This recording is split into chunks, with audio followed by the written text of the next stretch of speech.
isang babae. Isang babae, yung pinakamatinding babae sa pinakamatinding babae. Isang babae na magre-represent ng buong section na to. Isang babae. Pili na kayo, bigyan ko kayo ng 20 seconds.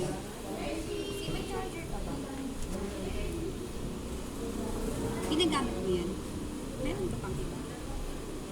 Meron na?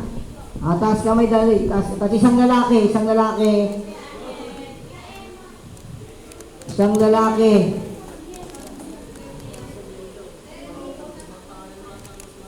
Sino? Sino ang paborito kay Kuya Eman? Si Kuya Miel. Si Kuya Anwar. Kuya Miel. Okay? Okay, lahat kayo punta dito sa harap. Lahat kayo punta sa harap. Yan, lahat. Lahat kayo kasama. Yung the rest, kaya yung mga crowd. Ayan. Tapos si Kuya Miel, he will represent Jesus. Tapos sino yung babae? Hershey. Ayan. So alam niyo yung kwento yung about dun sa babaeng dinudugo ng 12 taon? Na ang gusto niya alam niyo po ba yung Hana, alam niyo yung kwento na yon? Alam niyo yung kwento na yon? So yung may babae dinudugo ng 12 years. So nagkaroon siya ng faith na mahawakan man lang niya yung laylayan ng damit ni Jesus, gagaling na siya. So gagawin natin ngayon yon. So the rest of you, kayo maging crowd. Kuya Mel, dito ka. Yeah. Tapos si Kuya Ate Hershey, dito kayo. Ang gagawin nyo, parang ipapakita lang natin kung paano yung typical na moment, kung paano nangyari yung eksaktong na yun. No? Yung scene na yun. So sabi doon, siksikan. Ayan. So as much as possible, di nyo naman pipigilan si Sir Hershey na makalapit kay Mel. No? Basta magsiksikan lang, no? So sige na, punta na kayo. Basta Miel, dito ka. Mamaya wala pang go. Sa likod ka, be. Gusto kayo parang, yung totoong emotion. Kayo, lahat kayo na crowd. Lahat kayo crowd. Yung parang nakikiusyoso. Tapos dito kami, nakataligod ka. Yan. So, basta yaran yan. Siksikan kayo, siksikan. Okay? Wala ba tayong camera dyan? Hershey, ano yung itsura mo dyan? Siyempre, yung parang 12 years yung dinudugo. Siyempre, hinang-hina ka na yan, no? Nakano ba yun? Gumagapang ba yun si Ayan. Sige po. Ayan. Sige, go. Pag sinabi kong gawa, ikaw, makikisiksik ka lang sa kanila. Ikaw, Miel, dito ka palaban na konti. Ayan. Naglalakad kayo. Hanggang matouch ni Hershey ang yung kung damit mo. Okay, 1, 2, 3, go! Ay, ulitin po natin, hindi ganyan. Maingay po yun. Nakamute. Sila Jesus nakamute. Kaya yung mga normal na no? Game 1, 2, 3, go!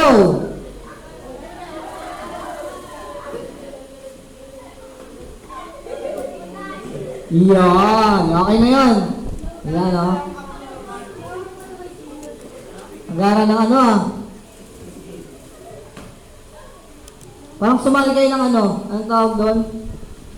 Yung mga parade sa school. So ngayon po, ang biblical reference natin, Romans 10:13-17, basahin lang natin. Saglitin lang po natin yung word. Pero ang pinakakwento po natin, yung about dun sa babaeng dinudugo. So ang title po natin ngayon, A Leader of Faith. Ayan. So let's open our Bible to Romans 10:13-17.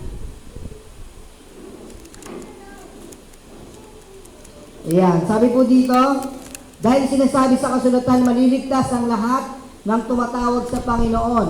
Paano naman sila tatawag sa Kanya kung hindi siya sumasampalataya? Paano sila sasampalataya kung wala pa silang napakinggan tungkol sa Kanya? Paano naman siya makakapakinig kung walang nangangaral sa kanila? At paano makakapangaral ang sinuman kung hindi siya isinugo? Tulad ng nasusulat o kay gandang pagmasdan ang pagdating ng mga may dalang magandang balita, ngunit hindi lahat ay tumanggap ng magandang balita gaya ng sinulat ni Isaias, Panginoon, sino ang naniniwala sa aming mensahe? Kaya ang pananampalataya ay bunga ng pakikinig at pakikinig naman ay bunga ng pangangaral tungkol kay Kristo.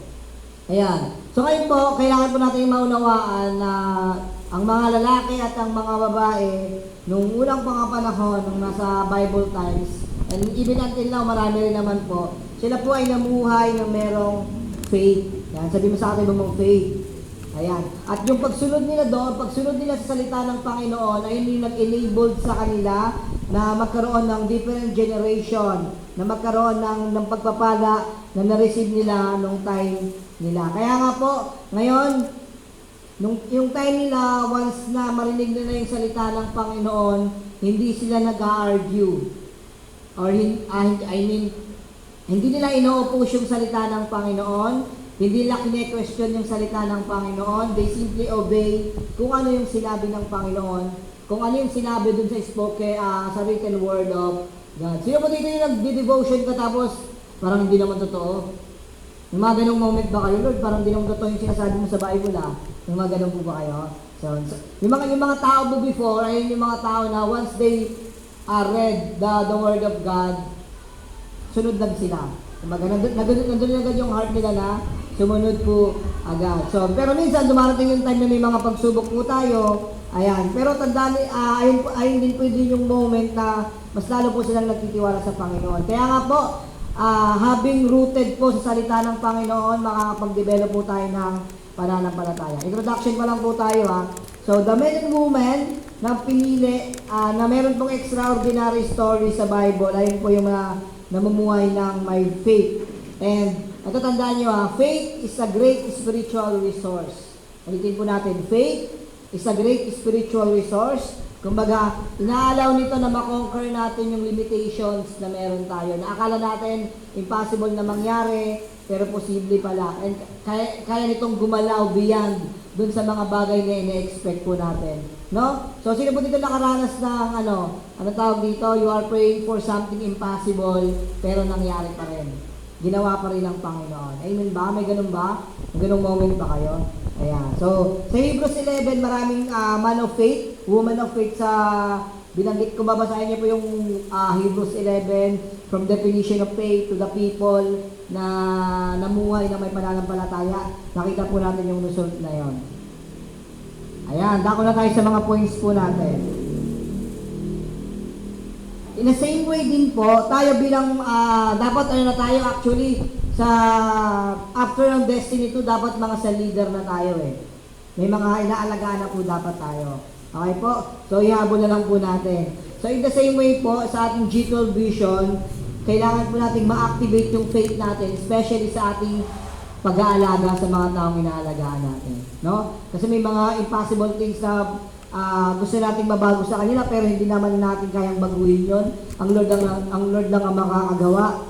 Ayan, kailangan nating ipanalangin sila. So faith allows us to see that the impossible can be achieved. Katulad ng ginawa po nung babaeng dinudugo. So napakahirap noon, imposible na yun na 12 years kang dinudugo, naubos na lahat ng pera niya, nakapunta na siya sa lahat ng doktor. Imbes na gumaling siya, sabi doon mas lumala pa. Diba? Pero nagkaroon siya ng moment na hindi siya na-hesitate na i-grab yung opportunity na hawakan yung laylayan ng Panginoon. Okay po? So, and sa istorya po ng babaeng ito, pag sinabi ka kasing dinudugo, yung iba kasi sa nire-regla, ano sila doon, yung moment na yun, tinatawag silang impure. Tama ba, Pastor Rodolfo? Once sa dinudugo ka, once sa may regla. Kung baga, hindi ka pwedeng dumikit, tama ba? Dumikit sa mga, sa mga ibang mga tao, sa yung sambahayan or sa lugar na ka. So, ibig sabihin, pag ikaw ay may buwan ng daloy, mga kababayan that time, tambay ka lang sa loob ng bahay, bawal mong dikitan yung mga tao ata, parang gano'n. So, ibig sabihin, nililabel ka as impure. Diba? So imagine mo, 12 years, ganun yung nararamdaman ng babae.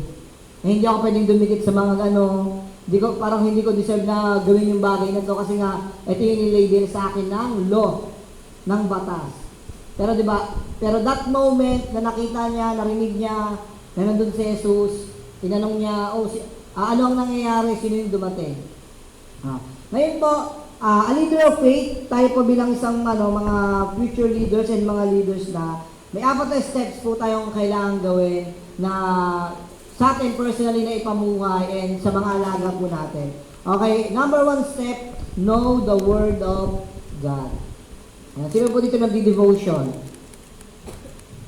Uy. Sino po dito nagdi-devotions? Puro babae lang, yung mga lalaki, yan, nahahabol yan, mga lalaki. Ayan, sabi po doon sa Mark 5:27, when she heard about Jesus. Ayan, imagine po, the woman, nakita niya yung siguro, imagine niyo yung mga yung parang, yung mga crowd, ibig sabihin punong-puno yun, pag si Jesus kasi, parang concert yan, blockbuster lagi yan, pag dumadaan siya sa isang bayan. So, siksikan, ayan, so napakaraming mga tao. So, she starts to ask ano yung nangyayari, sabi ng babae. Ayan, who is Jesus? Siguro natanong niya, kasi bago niya rin alam.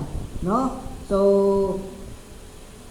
maraming tao, ayan, and siguro na ano niya doon, sabi, narinig niya, hindi man niya natanong na, tinanong niya kung sino si Jesus. Siyempre, may mga ibang doon, mga otsisera. Uy, si Jesus nagpagaling yan. Uy, si Jesus nagpalaya siya ng mga demonyo. Uy, si Jesus na gumawa ng mga miracle yan, mga ganong bagay.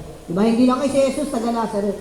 So marami pang sigurong sinabi that moment about kay Jesus. And nung nalaman niya na nandun si Jesus Christ, dun sa crowd, diba? Doon nanganak ba? Doon nagsimula na magkaroon siya ng faith sa kanyang puso. And nag-open yun na ma-receive niya yung pagkapala ng Panginoon. Kumbaga nagkaroon lang ng spark ng hope na kung saan, siguro pag dumikit ako dito, siguro pag lumapit ako, mahawakan ko lang yung laylayan niyang kanyang damit, gagaling ako. Diba? Grabing faith na meron siya. So kaya nga sabi dun sa Romans 10:17, so then faith comes by hearing and hearing the word of God. Diba? Nalaman niya na ito yung mga bagay na ginawa ng Panginoon. Kasi nga, yung faith po, it will allow us na maging posible yung mga bagay na imposible. So, aniniwala ko napakaraming ganun po sa inyong buhay. Nakakala nyo hindi na kayo papasa ng exam, bigla kayong pumasa, no? Akala nyo, hindi na mapaprovide yung pangangailangan nito sa inyong pamilya, pero biglang na-provide, no? Akala nyo, maghihiwalay na kayo. Hindi, joke lang. Wala pa tayo dun. Ay, tapos na pala tayo dun sa destiny ko. Ayan. So, the woman, nagkaroon po ng hope, spark of hope, yung woman na yon dahil nagkaroon siya ng faith. Nagsisimula yon once we hear the word of God. Once we hear the mismong word na si Jesus Christ. Intindihan po natin? Una, know the word of God. Pangalawa, katulad ng sinabi kayo ni Ate Has, visualize. Pangalawa, visualize. Bago pala may tinutong pa pala. A leader needs to allow their mind and heart to become a permanent storehouse. Sabi mo sa katabi mo, permanent storehouse. Ayan, ano po ba yung permanent storehouse na yon? Na kung saan doon natin ilalagay yung salita ng Panginoon. So, ibig sabihin, for us to mapuno yung storehouse na yon, kailangan ma-feel lagi tayo ng salita ng Panginoon. Every time na nadadown ka, kukuha ko ng salita ng Lord para may encourage ako. Kaya nga tayo nag-devotion na every time may magbibigay sa atin ng strength, ng empowerment, ng courage, para mas tumaas pa yung faith na meron tayo, para mas magtiwala pa tayo sa Panginoon. Okay po? Pangalawang bagay, visualize the miracle. Ayan, sabi doon sa 2 Corinthians 4:18, while we do not look at the things which are seen, but at the things which are not seen. For the things which are seen are temporary, but the things which are not seen are eternal. So, tandaan po natin, paano nga ba yung visualizing the miracle ang ibig sabihin? Ano nga ba yung ibig sabihin nito? Halimbawa, it means, kumbaga parang isang canvas, kumbaga kung ikaw ay magaling na artist, meron ka sa isip mo, meron ka ng dinodrawing na picture na kung saan, ito na yung final. Na kumbaga, halimbawa sa amin po ako, nag-design ako ng mga floor plan, nag-design ako ng mga structural, pero ang pinaka-picture nun, yung total nun, is yung perspective kung nakikita yung mga post ko. Na kung saan makikita mo agad yung itsura ng buong bahay. Parang ganun din po yun dito. Na meron kang detailed pictures sa kung ano yung pwedeng gawin ng Panginoon based dun sa salita niya and based dun sa faith na meron ka. So, i-allow ng Lord na mangyari yung mga bagay based lang sa faith na meron ka. Lord, ito lang yung Lord, ito yung Lord, kailangan ko po ng 100 pesos. Inimit ka ng Lord sa 100 pesos na yun. Kasi ayun yung faith na meron ka. No? Kung ang faith mo ay magkaroon ng millions, yan. Yeah, you need to work hard for it. Pero inimit din ng Panginoon yan. Okay po? So, faith speaks God's word over situation na meron po tayo. So, if ever nahihirapan ka, magkaroon lang po tayo ng faith. And when believers take the word of God, ito po yung magiging part po ng buhay natin and patuloy po tayong magtitiwala sa Panginoon. So, God set into motion everything to work in their favor. Ibig sabihin, when you have the word of God, when you have faith na meron ka, anumang situation na meron ka, anumang kahirap yung nangyayari sa'yo, God will allow na malagpasan mo yung bagay na yon. Kasi nga, nandun yung faith and nandun yung paghawak mo, pag-embrace mo sa salita ng Panginoon. Amen po ba? So kaya nga po, kailangan natin gawin, doon papasok po yung laging pananalangin natin. Diba? Hindi lang word, kailangan may prayer din. Now, saan every time na mag-pray ka, you are visualizing ano yung gagawin ng Panginoon doon sa certain prayer na pinapanalangin mo. Okay po, pangatlong bagay, Romans, confess the miracle. So, paano po yung confession na ginawa dito ng babae? Sabi po sa Mark 5:28, for she said, if only I may touch his clothes, I shall be made well. Mahawakan ko lamang ang kanyang damit. Laylayan ng aking, laylayan pa yun, yung pinakamadaming part. Gagaling na ako. Ayun. Oy, tayo na. Mahawakan ko lamang kanyang damit, gagaling na ako. So, tandaan po natin na yung salita ng Panginoon nag-create ng faith sa ating puso and nagkakaroon ng vision sa ating mind. Then, yung word po na sa ating mouth ay po yung nagdi-declare ng miracle. So, every time na may mga impossible things kang na-experience, katulad ng babae na yon, declare mo, i-confess mo yung miracle na, Lord, I pray na makakapasok ako sa school na to. Lord, I pray na makakapasok ako sa trabaho ito kasi ito yung faith na meron ako. Tandaan po na, okay po? Naintindihan po ba natin? So, she confessed that Jesus would heal her bago pa yon mangyari. So, i-confess natin yung mga bagay na gusto natin i-ano na sa ating mga buhay. Yan. Confess always your prayer sa Panginoon. So, sino po ba dito madalas manalangin? Meron ba? Wala? Ayaw nyo mag-pray?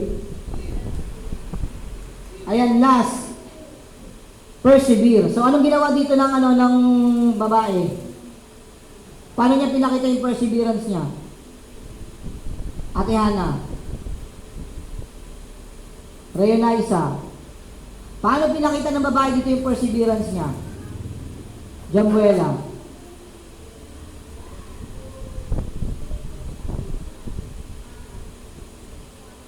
Yun, pagsiksik. Kumbaga, yung faith natin, kailangan din niya ng action. Diba? Kasi yung confession niya, mahawakan ko lang yung laylayan. So yung action niya doon, siyempre napagsiksikan siya. Diba? Kasi hindi naman ganoon kadali na makakuha mo agad. You need to take an action regarding din sa situation na meron ka. So, nag-persevere siya. Ayan, hindi siya nag-ano lang, Lord, mahawakan ko lang, magpadalin mo ako. Kailangan tayo bilang mga leader, mag-take din tayo ng action sa personal situation natin. Doon din sa mga taong inaalagaan natin. Paano yun? Iko-console natin, i-PID natin, gagawin natin yung mga bagay para sa kanila. So, ayun po yung apat na yun. So, as a conclusion, bilang isang leader po, we must become a leader of faith sa ating personal battle